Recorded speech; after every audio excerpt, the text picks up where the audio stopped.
going to get started in just a minute. We may have some people trucking across the main area there, but we'll let them in, as long as they promise to be quiet. Here come our friends.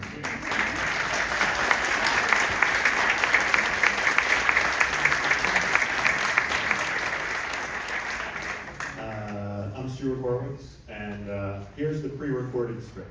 Welcome to the 2024 Tucson Festival of Books. The festival organizers thank the William and Mary Ross Foundation and the University of Arizona Facilities Management for sponsoring this location, and Literacy Connects and Nick Soloway and Kate Ransdell for supporting the upcoming decision. You know, this stuff costs money, so these people are helping us out. The panel will end in 1 hour. We'll have 15 to 20 minutes for Q&A near the end of the session. And then make sure to stop by the Central Mall book sales and author signing tents after the session. Book sales at the festival help support the cost of the festival and the local literacy programs it funds. You can also help keep this event free and open to everyone by becoming a friend of the festival or a sponsor of the festival. So please stop by the Friends booth or visit our website, TucsonFestivalBooks.org. Also, I'll mention at the end, please don't come up to the stage because we have to get these authors to the signing area. So actually, we're going to let them out first, like Elvis. Then you can find them over there. So also silence your cell phones, please. All right, now that's done. This is the 5th time I've been at the festival as a presenting author, leading a craft session, or as a moderator, but I have never had the honor that I have today to share this space with 2 authors who are changing the very way we think about ourselves. I just couldn't be more excited to dive into that, and so that's all I'll say. Our first author here, Safiya Sinclair, is a Jamaican poet and memoirist. Her poetry has won several awards, including the Whiting Award, which is given to emerging writers, and the OCM Bocas Prize for Caribbean Literature. She's currently an associate professor of creative writing at Arizona State University. But there you go. Got some Sun Devils in the house. This is alien territory for you people. The book we'll be discussing today, How to Say Babylon, is a finalist for the National Book Critics Circle Award. The results of that come out in about a week and a half. So let's wish her luck.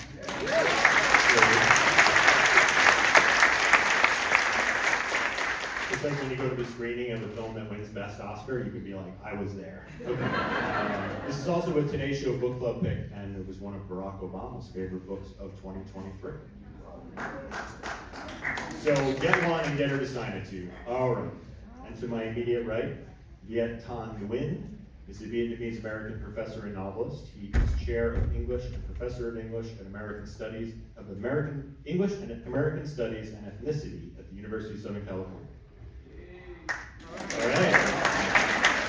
Trojans, I trust that'll be the end of that sort of intermediate affiliation with our universities, and we can move on to deeper topics. In 2016, his novel *The Sympathizer* won the Pulitzer Prize for Fiction, among many other honors. He's been awarded a MacArthur and a Guggenheim, and in 2020 was elected as the first Asian American member of the Pulitzer Prize Board in its 103-year history.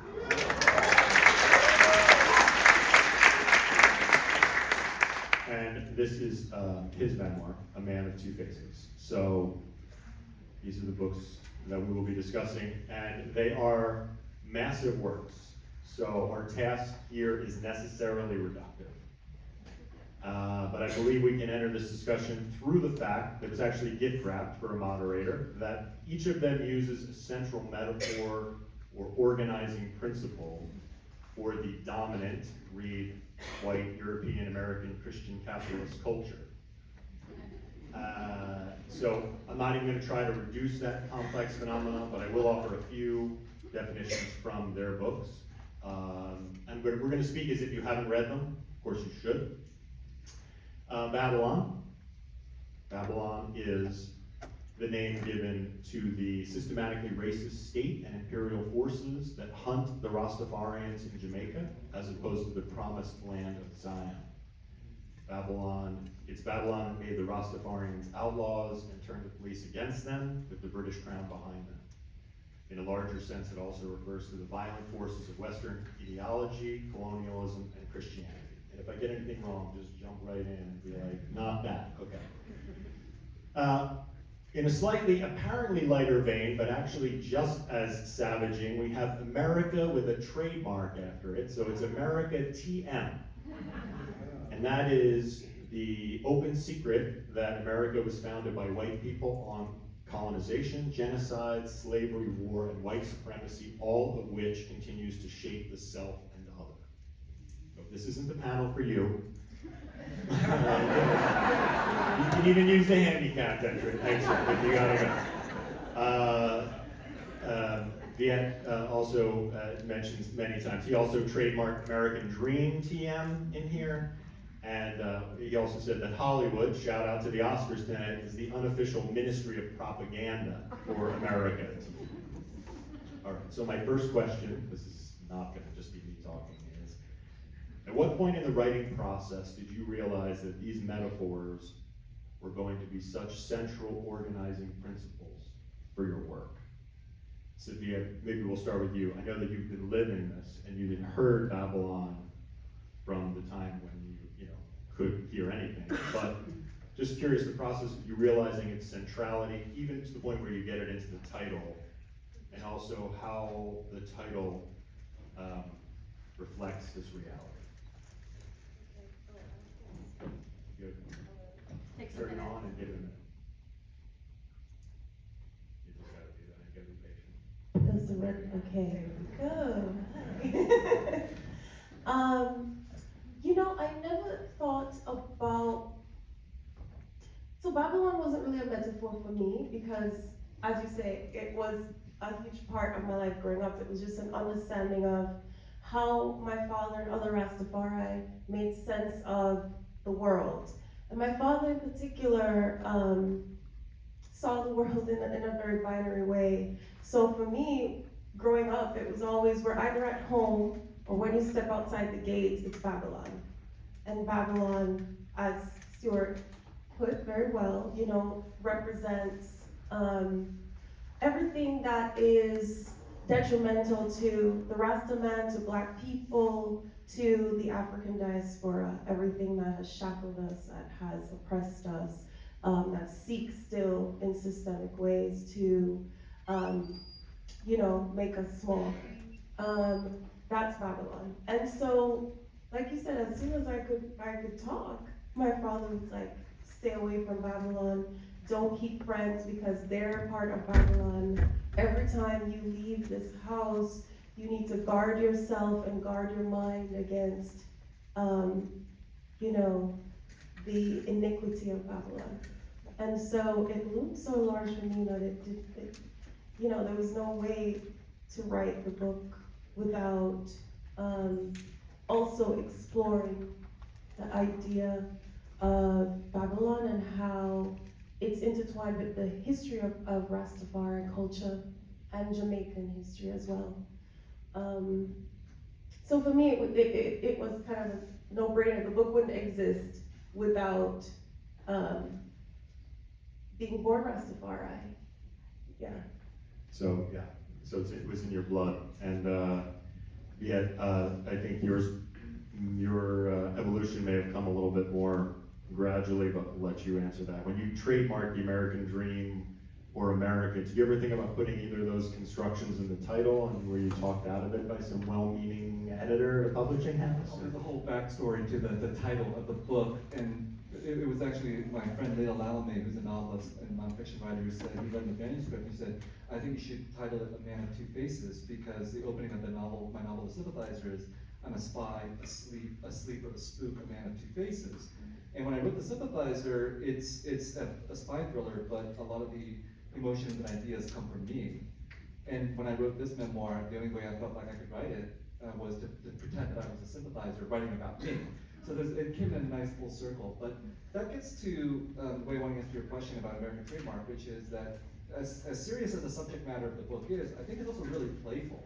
I had a lot of fun writing the first 2/3 of this book, and two things in my life really set the context for this. One is that I read a lot of contemporary poets of color, And I'm writing about some of them: Lily Long Soldier, Somaz Sharif, Mitre Bang. And if you read their work, dealing with very serious things. However, they're very playful at the level of language. They use a typography, they rearrange words on the page to draw attention to emphasize certain things they're trying to discuss. And you know what? Prose writers are not allowed to do that. I don't know why. Poets can do whatever they want. And they're poets. They're poets. But if you're a prose writer, so for the sympathizer, for example, there are no quotation marks in the sympathizer. I can't tell you how many people have said, why are there no quotation marks in the sympathizer?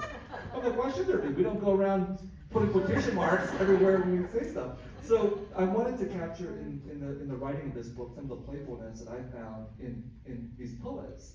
And the playfulness is also very serious at the same time because they're using the playfulness to, again, emphasize certain kinds of aesthetic or political kinds of, or personal kinds of issues. The other thing that happened is I became a father. And I'm not sentimental about that, okay? If you are not a parent and don't want to become a parent, more power to you. Half of the parents in this room probably shouldn't have been parents. But in my case, it's actually pretty good so far, and read a lot of children's literature with my son. In children's literature, there are no rules. So one of my son's favorite books is Dogman. I don't know how many of you had the privilege of reading Dogman by Dave Dilke. Dogman is a cop, body of a cop with the head of a dog. And you know what? No kid has ever asked, why does Dogman look like Dogman? They don't care, And Dogman stars in adventures with titles like Fetch 22, For Whom the Ball Rolls, this kind of thing. So it's incredibly juvenile and incredibly sophisticated all at the same time. And I thought, kids have no rules, they have no boundaries, they can do whatever they want. It's the dumb adults who have put these boundaries and borders upon ourselves. So I just let myself go. And it just felt right that in talking about America, everybody in this room, probably many people in this room probably routinely say America without thinking twice. And you know what that means? It means that we, no matter your politics, have probably internalized to one degree or another the power of American mythology. To even say the word America already implies so many things that many of us take for granted. So I wanted to make sure that when people saw the word America, they stopped and had to think about what the very meaning of that word is. Yeah, thank you very much. It's okay about politics. This is a swing state, so if you guys want to influence any votes today, please feel free.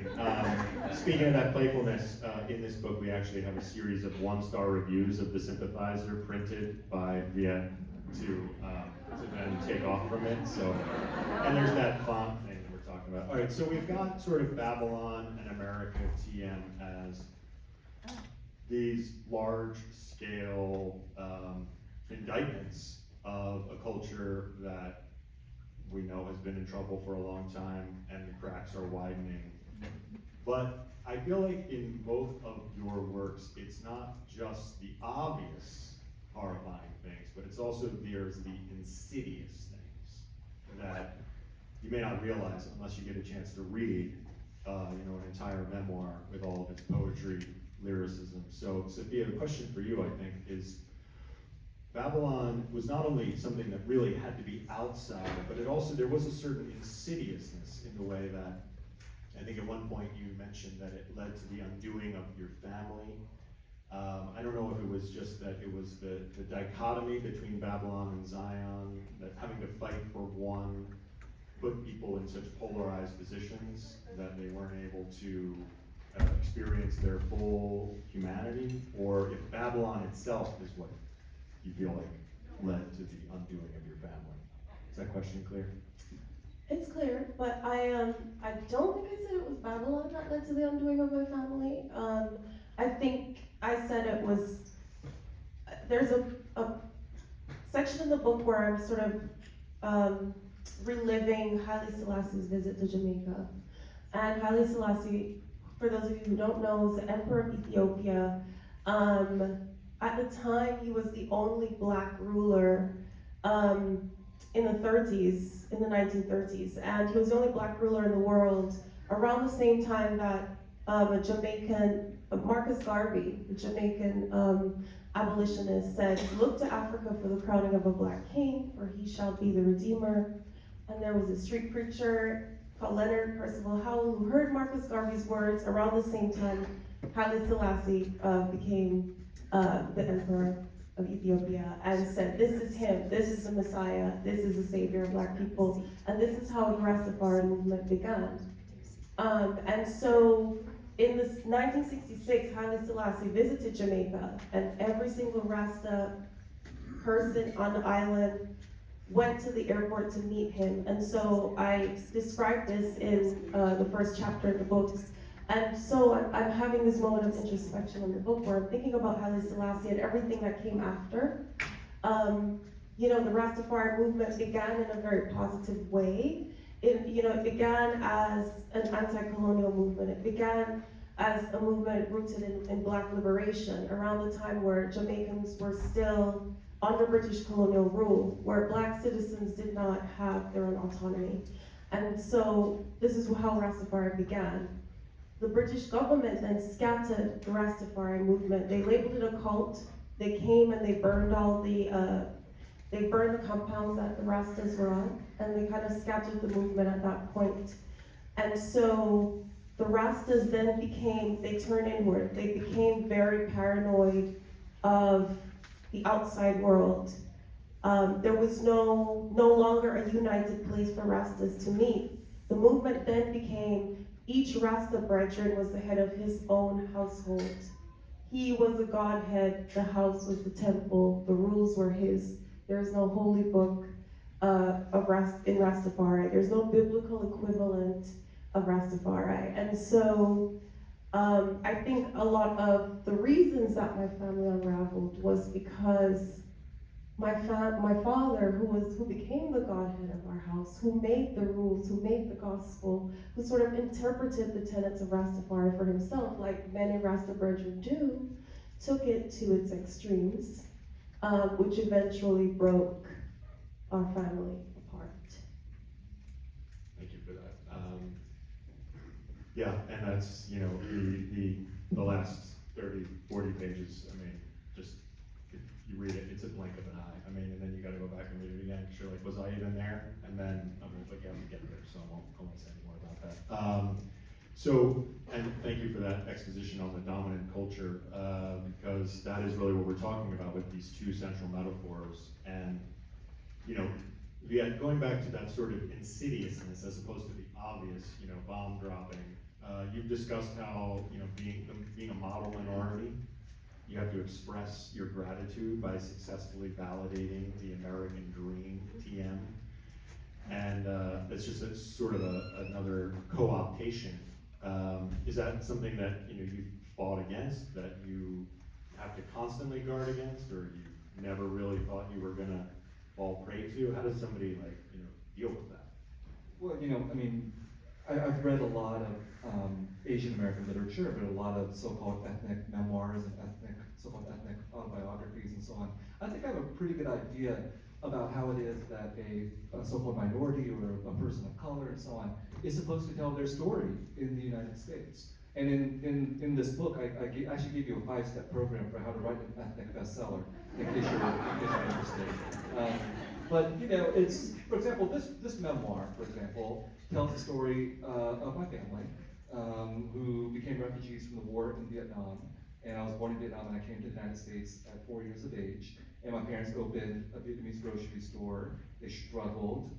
Terrible things happened in that store and in our household as a result of these refugee travails. My brother came as a refugee at 10 years of age, not speaking English. 17, he went to Harvard. And then he went to Stanford, just to rub it in, you know, to make my life harder. Became a doctor, even worse, you know. And then look at me, you know, I became a writer, which is not what I was supposed to do. But if you have to become a writer as an Asian American, win the Pulitzer Prize, makes everything better. Okay? But the whole point is, if I were just to tell that part of the story, I know exactly what would happen, which is that it would be interpreted, even if I was critical of the United States, would be interpreted as an affirmation of the American dream, which is why the American dream had to be put in capitals and trademark and so on.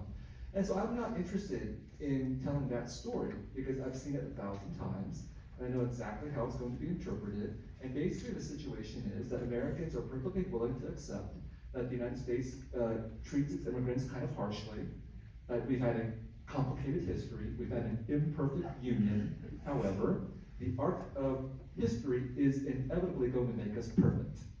And it's too bad that your immigrant parents or grandparents had these travails, but look at you.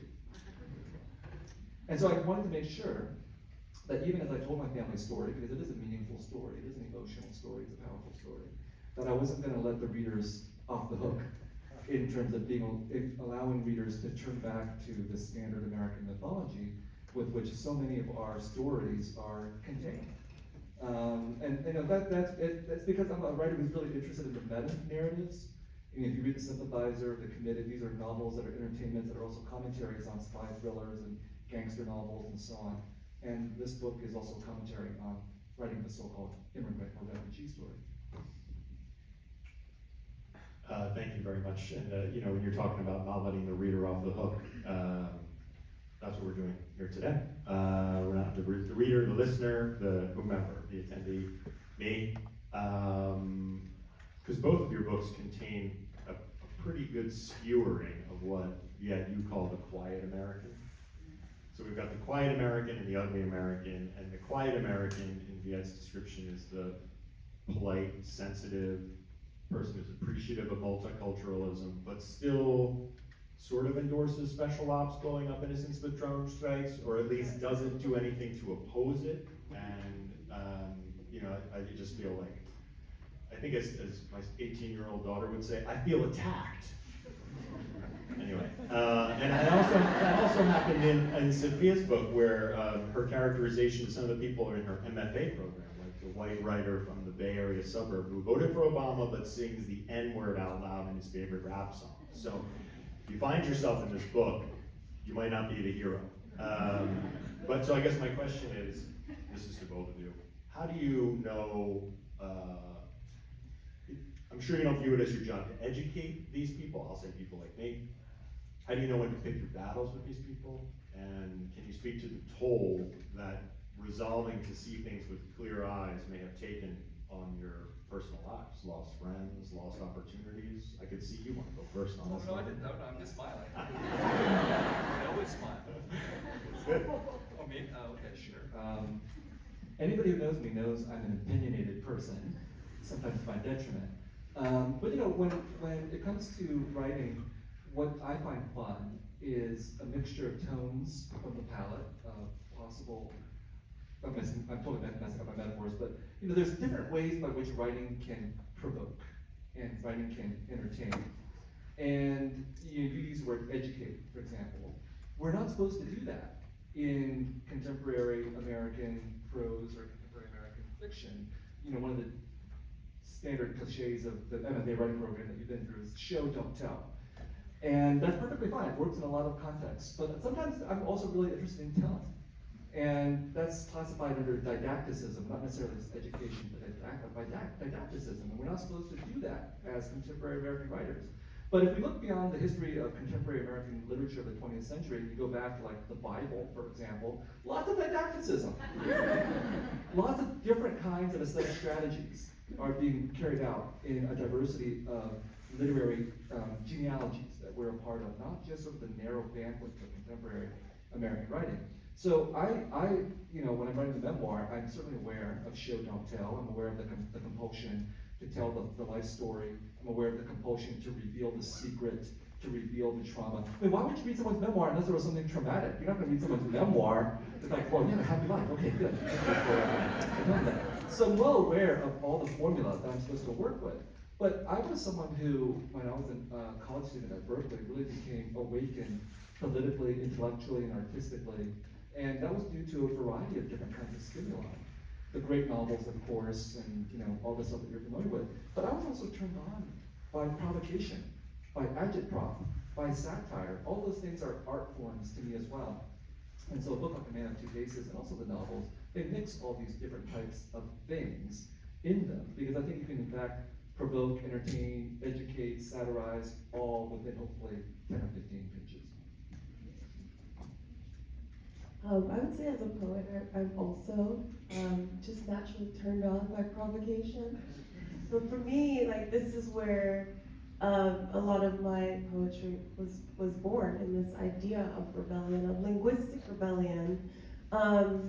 you know, and a large part of that was growing up Rastafari, because in Jamaica, we have our Jamaican dialect, which I, you know, all the people in the book speak in dialect. But my father and other Rasta brethren, they speak in a particular vernacular, Rasta vernacular, that is quite interesting to me. And it's born out of this idea of linguistic rebellion. It's born out of this idea of breaking all the rules of grammar in the English language, like deliberately uprooting the English language. So, you know, like a Rasta brethren won't say understand, he'll say overstand. You know, won't say appreciate, he'll say appreciate love. He won't say continually, he'll say itinually. He doesn't say me or I, he says I and I, he says I man, or the I. The idea is that there's no singular in Rastafari, because Jah is always with a Rasta man. So it's always a collective spirit. And so I grew up hearing my father speak like this all the time to me. So the idea of linguistic rebellion was always one that was innate. So when I began to write, my writing came from this place of seeing how I could break the language apart. In what ways could I provoke or trouble the English language on the page? And I, you know, extended that also in the memoir. And I have, you know, my father speaks in the memoir how he speaks in real life, and there's no primer or explanation. Like, you either understand it or you don't understand. You either overstand it or you don't overstand it. You know, and so for me, this is kind of how I approach all of my writing about Jamaica and about the Caribbean, is that I don't ever want to presuppose I'm educating the global north. That I'm kind of writing these stories primarily for the Caribbean, and I'm sort of then expanding the view that people have of Jamaica and the Caribbean for anybody who reads it. My hope is to re-narrativize a lot of the stereotypes that people have about Jamaica and about the Caribbean, and so people can stop asking me if I'm related to Bob Marley, and, you know, if I live on the beach, and so on. Yeah. Well, I also want to point out that, that as far as that dialect goes, you should not only buy the book, but you should also get the audiobook, because the audiobook is read by Safiya. And it is itself its own musical experience. I just can't recommend it highly enough. She's a poet, she's a performance poet, and that comes through in the reading. You know, a lot of times you see read by the author and you go, oh God. You know? Well, there's an ego vehicle. I'd like to hear my voice heard in an entirely different medium for 16 hours. But in this case, the payoff is huge. They asked me to do it. Yeah, well, that's always a good excuse.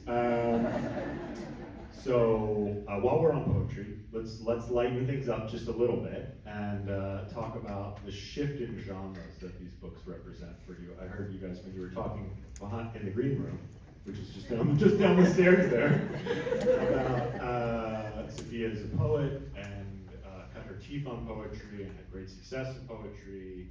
Viet is a novelist and had great success with his novels. And a lot of times I think that success can potentially get you stuck and make you feel like, you know, I'm a hero, I'm gonna stay here. But you guys switched positions, if you're gonna use a baseball analogy, and you started working in a completely different genre. So Safiya, I want to start with you. What was the carryover of the poetry? How did that help inform it? And where were you like, okay, poetry's not going to work here. I'm going to have to develop some new muscles.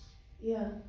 Well, I'll say the carryover of the poetry was that I wanted the sentences, the style, the prose style, the way I write the book. I wanted it to be very lush and poetic in how it's read. Because I think a lot about my writing as sort of a mirror to the landscape of Jamaica. So the landscape itself informs how I want the sentences to be constructed, right? So when you read the book, that you can like feel the humid kiss of Jamaica. You can hear the heartbeat and the rhythm of the sea. And so that's always there in the background of everything. But, you know, I had to tone down the poet a little bit, you know, and my editors would be like, maybe a few less paragraphs about the sun and, you know, the sea and, you know, so I had to learn to kind of be moderate with when I let the poet jump out.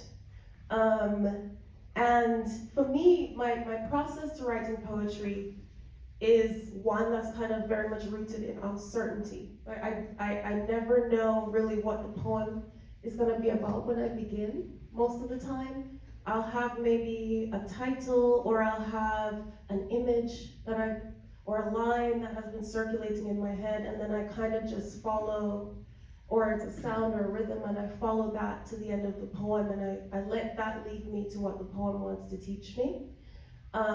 Without ever really knowing what it's going to be until I finish and I get there. But it turns out I can't write a 350-page book like that. So I had to really sit down and think about making a narrative out of my life, picking what are the moments that I want to highlight out of everything that happened, thinking about representing my family as full-blooded people on the page so that when you read the book, you feel skin close to them. I had to write scenes, I had to write dialogue. None of this I do in my poetry. But I very much wanted also to have moments where I could just let loose and write about hair for 2 paragraphs, you know? So there were moments where I did let the poet jump out. But there was a lot of humility to it in learning how to be edited. Because with poetry, I write my poems and I give my poems to the publisher and they say, thank you for these beautiful poems, and they print them. But when I wrote the manuscript and I turned it in, my editor was like, this is fantastic, but I have some edits. And I was like, edits? Like, what she mean, edits? What? What, I gotta revise it and revise it again and do it again. But then in the process of doing that, I learned how collaboratively having someone that you trust read your work, read your prose, can make it better. I began to be like, oh, I see why people have editors, you know? So it was a learning process. Do you remember the question? I think vaguely, but I'm just going to follow my intuition. I mean, that's one of the themes of A Man of Two Faces is about me coming to a point where I would be able to trust my own intuition and my own rhythm and my own internal voice. Because I grew up as raised by very devout Catholic parents, and who are also Vietnamese, which meant that I was extremely repressed. And then I went to get my PhD in English, which meant my repression grew even deeper. And being self-repressed is really good for being an academic. It's not so good for being a writer. And so for me to become a writer was about trying to identify where that repression was, where it was coming from, and how to lift it off in order to give access to this voice inside, which also has become increasingly a childlike voice, I think. Again, if you read the book, there's a lot of political critique and obscenities and things like that, but it's all born from the spirit of getting close to that child who's willing to speak the truth as they believe in it without worrying about what the adult or the authority or the university or culture at large is going to say. And so it was very much, that when you read the book, there's prose in it for sure, and then there's stuff that looks like poetry but is not poetry because I would never call myself a poet. I tried to write poetry, it didn't work when I was in college, but it's inspired by some of the formal freedoms that poets have. And increasingly, I've written fiction, I've written nonfiction, I've written memoir, I've written criticism, and the conclusion I've come to is that I identify as being a writer. More than I identify as being a novelist or a short story writer or a memoirist, I identify as being a writer. And everything else becomes secondary after that. I find the form that fits the story that has to be told. I find the form that comes out of that childlike, intuitive voice. And I've had to come to trust myself that if I do what Safiya said, which is, just to give in to the feeling that something will emerge, something hopefully powerful will emerge out of that. When you're a child, of course, that happens naturally. You already trust your intuition, and then the boundaries are put into place. And then as an adult, I think for me what happened is I learned all the rules. I learned exactly what a novel is supposed to look like, what a memoir is supposed to look like. And because I knew what those things, what those boundaries and what those structures look like, because I could get into my intuition, I could play around with those things. That to me has been enormously powerful as a writer, to recognize that writing is a lot of hard work for sure, and sacrifice, but it's also, it should be playful. And that's what makes, even writing about, for example, this book, writing about mental illness, even that was playful in the end. So you guys are like musicians that can play more than one instrument. That's basically what it comes down to, and I don't know, the rest of us could get a little jealous about that. I have one more serious question, and then I think we're probably gonna get time for questions from the group here. You both have ended up in the academy, which is usually where writers and people who speak out in our society go. Viet has a very funny passage where he describes, instead of being sentenced to re-education camps and forced labors, writers in the West are dispatched to campuses to work on their craft as creative writers. But Safiya also has some beautiful passages. At one time, she goes to see her mentor, Rita Dove. I'm sure many of you know the poetic work of Rita Dove, and where Safiya's brimming with all that has been dark and unseemly inside me, all this fury, and she goes to see her mentor, who's also inside the university system, and who asks her some very poignant questions. I don't want to give the whole book away, but so I guess the question is, we are in the hallowed halls of a university right now, as we say this, right? So I don't want to be disingenuous by saying that you can't have free speech inside academia, but I would imagine there are probably disadvantages, fear of co-optation, losing your teeth, but also it's a place where critical intellectual goes in our society. So, discuss. I mean, is it hard? Is it alienating? Do you feel stifled? Or is it a mixed bag? She doesn't want to go first. I can't go anymore. I don't think I can answer some of these. Do I feel stifled? No. Okay. I feel like I grew up, my mother is a teacher, my grandmother is a teacher and a librarian, so I grew up, around educators. So I think they probably weren't surprised that I ended up, being an educator. But for me, I always, when I entered academia, and before that, when I was also doing my PhD, which I felt also, you're talking about how deep the repression became deeper. Yes, I barely survived my PhD. But when I was there, I learned something. I learned that I had to make academia work for me, that I wasn't there to be a cog in the wheel of academia. So for me, it was like whatever class I had to take in my doctoral program, I would say, well, can I distill a poem out of this class? So I would sit in my classes, I had to take a class on Victorian literature, and it was a class where they had,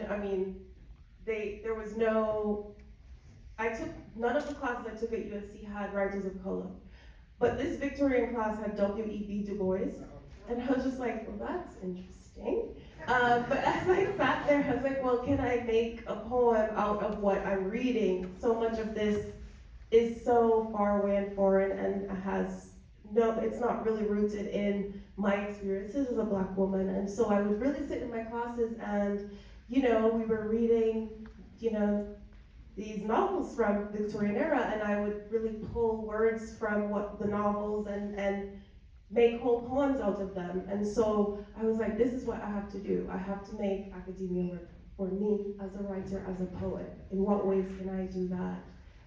So I don't lose myself inside of the system. Thank you. Yeah. You said you gave an answer. That was a fantastic answer. I did 5 years as a grad student, and I'm on my 26th year as a professor, so more than 30 years in the academy.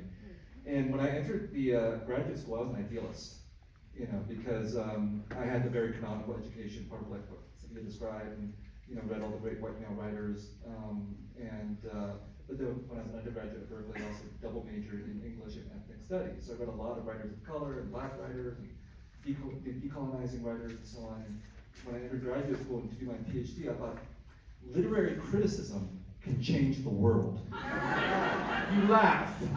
You laugh. This was literally my graduate personal application statement. But God bless 21-year-old Viet. He really thought that this could work. And I think academics are at a disadvantage, especially English or literary academics, because we write about our experiences. So that means that the whole world knows about disillusioned English professors, and we write about it. Maybe I would just be as disillusioned if I became a lawyer. I don't know, but I think what happens is that every human institution that we build is built on ideals, glorious ideals, whether it's the university or the church, or maybe not the legal profession. Sorry, praise the Lord. But our institutions are built on noble ideals, and they're also corrupted by what makes us human at the same time. And I don't think the university or academia is any different. And so, I value the academia for giving me the training and the space to develop ideas and all of that. And then I curse the university for giving me committee service and exposing me to the pettiness and frailty of my fellow academics and the things that we do to our students and to ourselves. And so the only point I'm trying to get at is that institutions provide us with opportunities, like you said, salaries and protection and nurtured spaces, and we can use those to our advantage. Some of us don't. That's disillusioning. I became why I became an academic? I heard of something called tenure when I was 21. I was like, I had never heard of this concept before. It's like, you can get hired and then never fired? That's for me. And I said to myself at 21, I'm going to get tenure and I'm going to do whatever I want. And that's exactly what happened. So if you can do that, if you are a young academic, and if you can stay true to that principle, use it. I've just seen so many academics who don't. But that's, I think, a human failure, not an academic failure. So academia does provide us those spaces, and academia does repress those things at the same time, but the only people really to blame for not utilizing academia's power to the utmost is the academic who retreats from the power and the privilege that some of us have been provided. Amen to that. I have a totally self-serving question, which I'm not going to ask unless you guys don't have good questions. So I'm going out there right now for Q&A. We'd like to do as many as possible, so if possible, keep the questions brief. Okay, do better than I did, in other words. So let me know if you have a question. I'm going to come over with the microphone. Okay.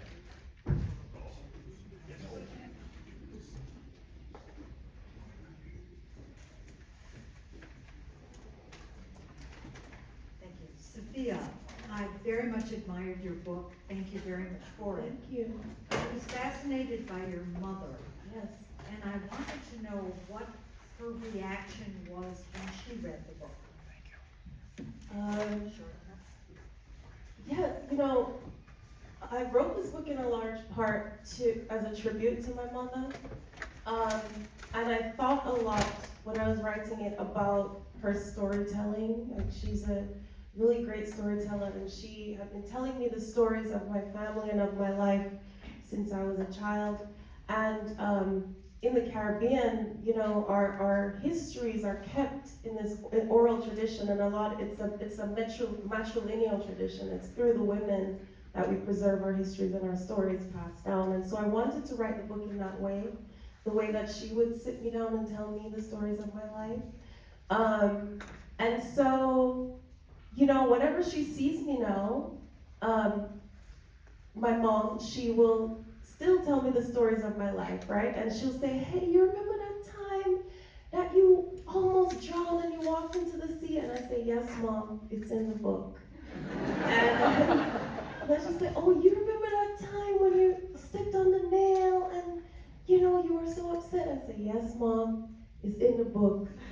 And she say, so you see, I don't have to read the book because I already lived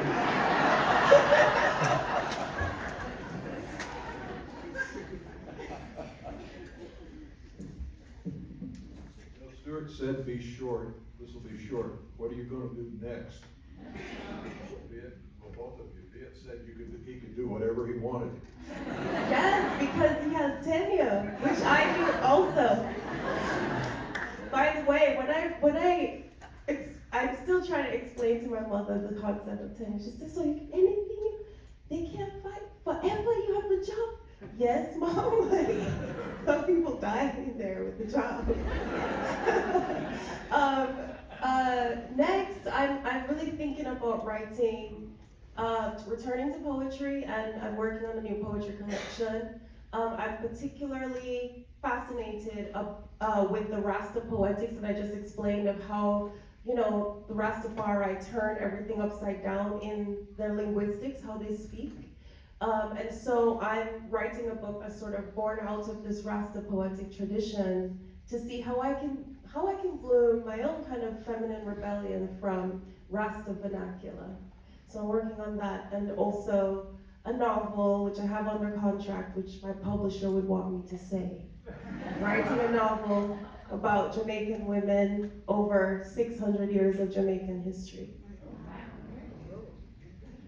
I'm giving these lectures at Harvard right now under the title To Save and to Destroy. I'm writing as an other.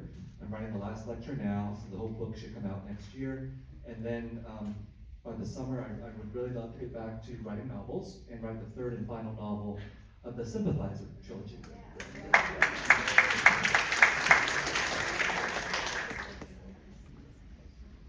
Not used to rooms that are this big. People are far away.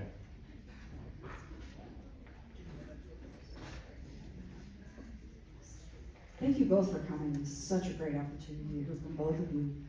Dr. Nguyen, since you've now written a memoir, I'm kind of interested in your thoughts about writing the sympathizer in second person, and then the committed modulating that, and then in the memoir. I haven't read the memoir yet, so I don't know yet. But. Well, thank you. That's a great question.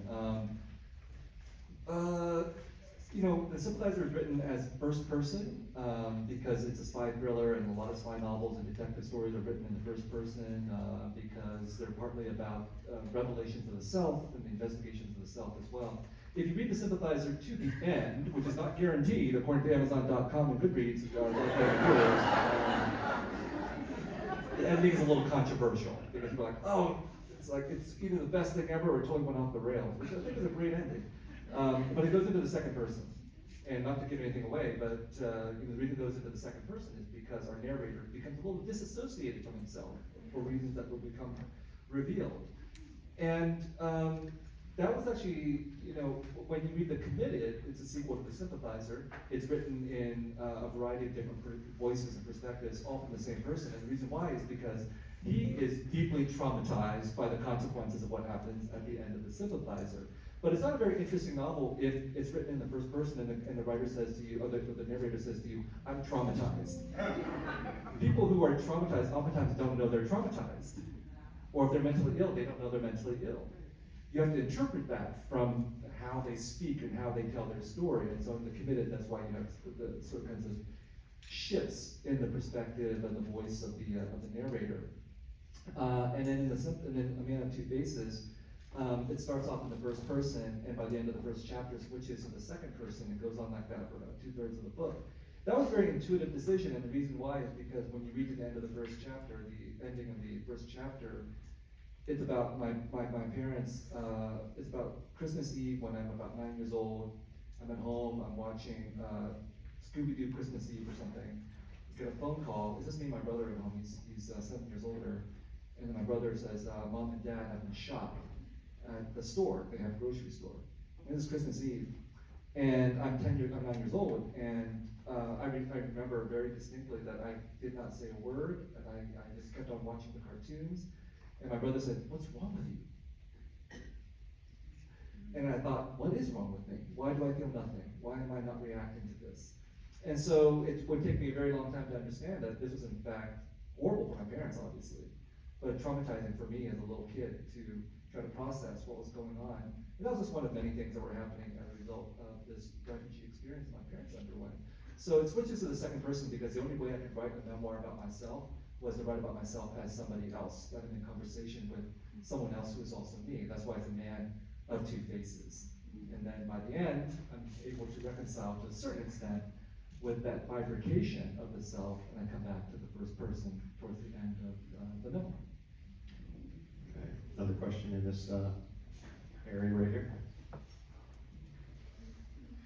I wonder if each of you would tell us, other than family members, who has been most influential in your life and why?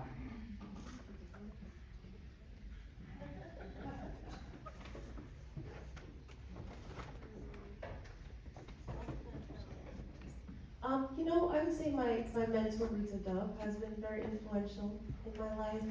You know, Stuart briefly mentioned that I studied with her when I was a MFA student at UVA in Charlottesville, and you know, she came into my life at a time that I so desperately needed a mentor like her.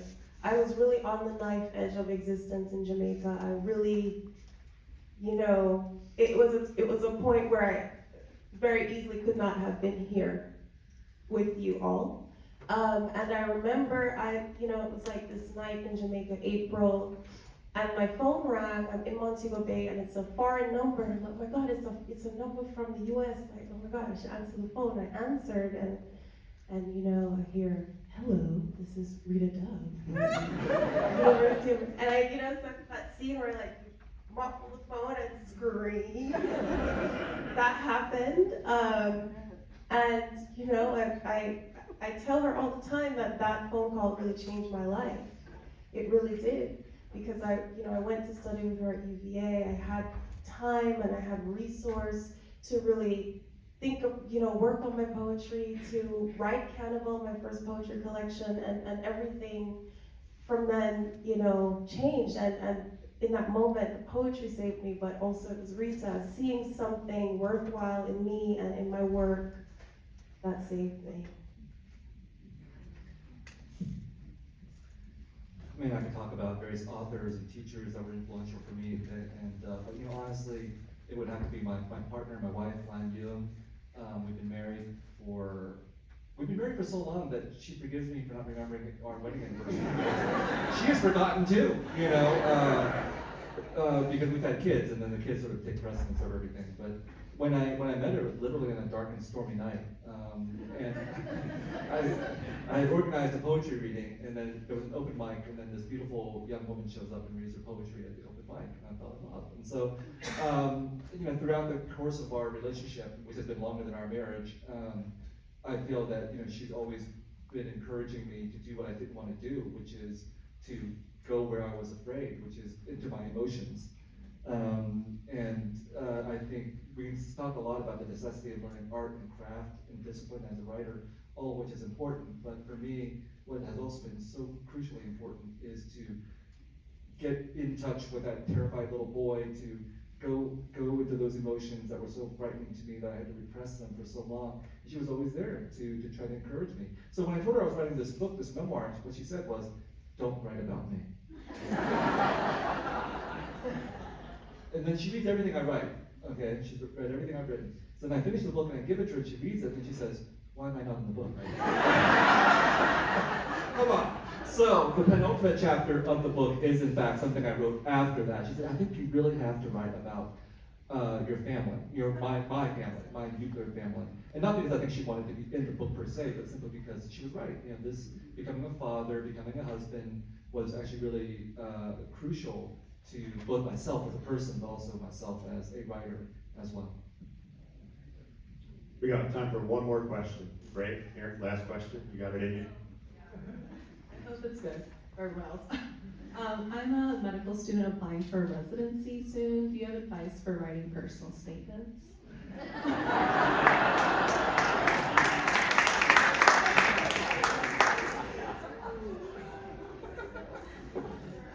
You've been in the academy 20 odd years, so I think you take that one. I mean, if I actually could answer your question, I'd make millions of dollars. I mean, there's so many Truly, parents yeah. and students who want to answer to that question. I was always terrible at it. I mean, honestly, I was terrible at it. And I was also really terrible at writing the subsequent things, which are writing fellowship applications and things like that, you know. And yeah, I mean, honestly, there's still some truthfulness to what I just said about being a writer that's applicable to you as someone who's applying for medical school or anything that's professional, you know. Which is that you still have to get personal. You still have to get, I mean, hopefully you sincerely want to be a doctor. Now, if you have watched the comedian Ronnie Chang's stand-up, he says all these Asian American parents want their kids to be doctors, and he said, you know why? Money. It's not because of caring for people or anything like that, it's about the money, Ronnie says. And that may be truthful, and hey, if that's the truth, lean into it. So I think there's that. I mean, you have to find that personal truth that is the most honest that you can get. And you know what I mean, right? Like, you know what you're supposed to say. I want to help people, blah, blah, blah, blah, blah. Is that really the case, or is there something else? Something else. And even if it's a contradiction, even if it's something as my parents are making me do this, or whatever, you know, go lean into that. If I were you, for example, I was pre-med. I was pre-med for 11 or 12 weeks.